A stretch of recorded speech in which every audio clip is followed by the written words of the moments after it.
Graça e paz. Queridos irmãos, nesta manhã eu quero transmitir para você algo de extrema urgência. E para isso, eu vou dar alguns exemplos. O primeiro no meu local de trabalho e os sequentes na palavra de Deus. Teve um rapaz que procurou serviços aonde eu atendo e eu conversei com ele. E em um determinado momento da entrevista, me veio no coração de lhe fazer uma pergunta. E eu perguntei para ele, de quem é a culpa da destruição do planeta? Isto mesmo, quem está destruindo o planeta? Ele me respondeu sem pensar. Quem está destruindo o planeta é o homem. Eu me entristeci por ver que a mídia já tem a classe humana, social, as pessoas debaixo do seu domínio. Porque, na realidade, quem está destruindo o planeta são corporações. E nós estamos vivenciando os sinais de Joel 2, que é os sinais do Apocalipse. Então o planeta, o agente destruidor do planeta, não é o homem em si. O aquecimento global não está no controle do ser humano. E nem é o ser humano que está provocando este controle. Mas hoje, nesta parte da manhã, eu quis adiantar este pequeno estudo, porque eu fiquei sabendo, tive uma notícia alegre. Uma notícia que vai deixar a igreja alegre e vai haver um despertamento. Uma certa época, eu estive em São Paulo visitando parentes. E naqueles dias, eu estava desviado da igreja, não ia à igreja. Tinha o temor de Deus, era conhecedor, a família era crente, mas eu não estava frequentando, nem era assíduo à igreja, nem aos cultos.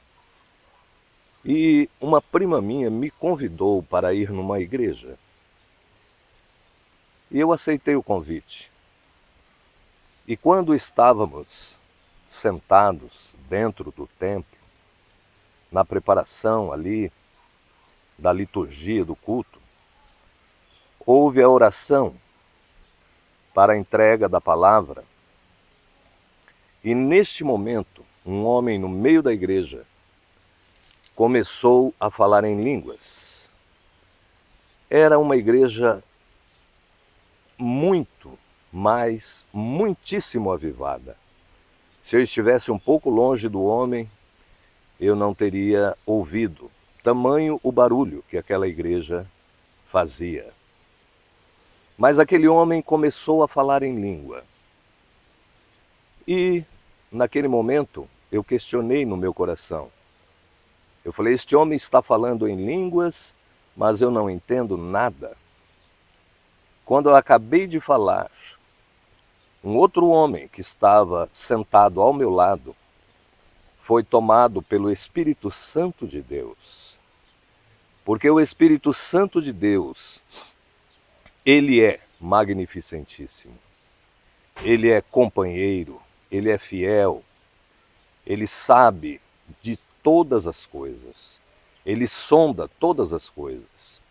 Inclusive, quando eu venho fazer oração neste lugar onde eu estou, quando eu gravo alguma coisa, eu sinto a presença do Espírito Santo. Pode estar uma calmaria. Quando você olha nas folhas das árvores, não tem sequer uma folha mexendo, mas no momento em que eu começo a entrar em comunhão, vem uma brisa suave e as folhas se balançam, um vento suave, e eu sinto a unção do Espírito Santo de Deus, que é companheiro, que é amigo, não só meu, mas de todas as pessoas que se aproximam. Então aquele homem começou a traduzir e a dizer que a minha pessoa seria um homem usado por Deus e que eu deveria voltar para a igreja. No momento, quando ele falou essa palavra, eu disse: isto não é para mim. Aquele homem imediatamente disse: não diga, isto não é para você. Eu estou falando com você mesmo. E você será levantado nos últimos dias para pregar a minha volta, a minha palavra. Então, irmãos, a notícia que eu quero dar é que o Espírito Santo de Deus que está aqui e não me deixa mentir, já começou o avivamento na igreja. Existe, sim, um mover do Espírito Santo na igreja, mas o Senhor transmitiu o seu recado para um varão, numa igreja pequena de 100 pessoas. Todos esperavam uma profecia, e este homem levantou falando em línguas, mas ele não disse nada para os que estavam presentes, mas sim que o Espírito Santo ia fazer um grande avivamento antes do arrebatamento. E este avivamento, ele já começou. Então, em Marcos 13:14, fala da grande tribulação.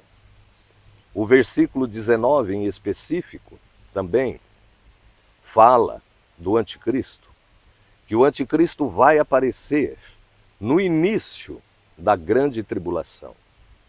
Então eu vejo que tem muitas pessoas falando sobre o aparecimento do anticristo, sobre a grande tribulação, mas é um sinal. Para que a tribulação comece, é preciso que apareça o anticristo, para que o templo seja construído ali no Monte Moriá. É preciso que haja o aparecimento do anticristo, que vai fazer alianças, e em um acordo eles vão erguer o templo. Isto será rápido. Haja visto que a modernidade das construções atualmente, eles fazem um prédio em pouco tempo. Então ele irá aparecer sim, mas no início da grande tribulação.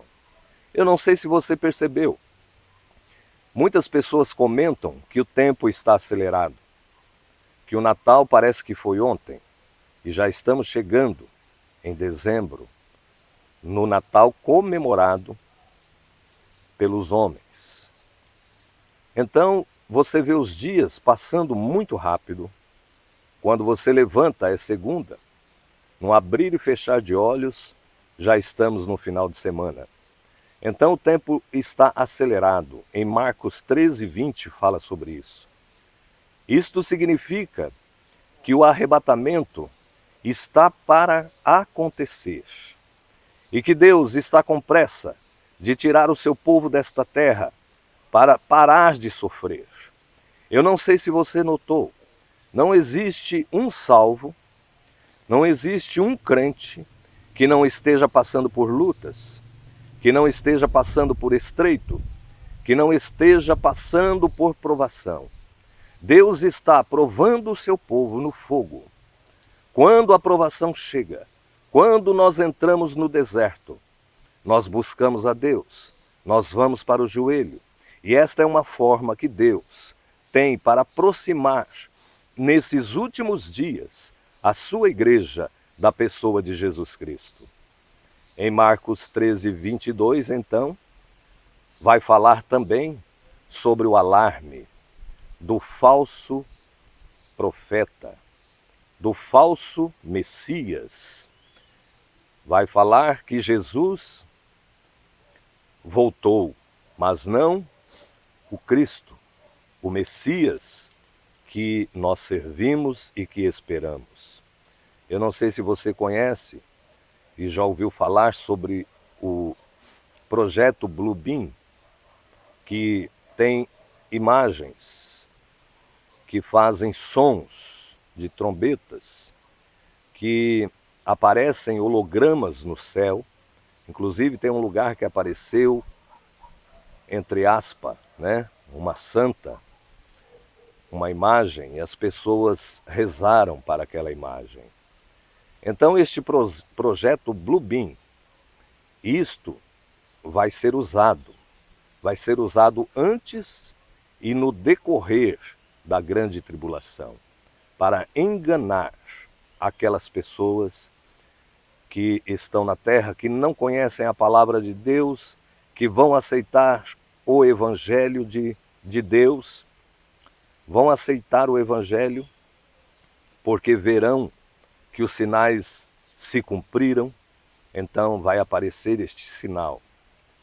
Se o anticristo então aparece nos 7 anos de tribulação, 3 anos e meio do seu governo será de paz, e 3 anos e meio será a grande tribulação. Será a perseguição dos judeus, será a perseguição dos cristãos salvos durante a tribulação, e dos que ficarem, dos convertidos, que estão vivendo uma vida de pecado.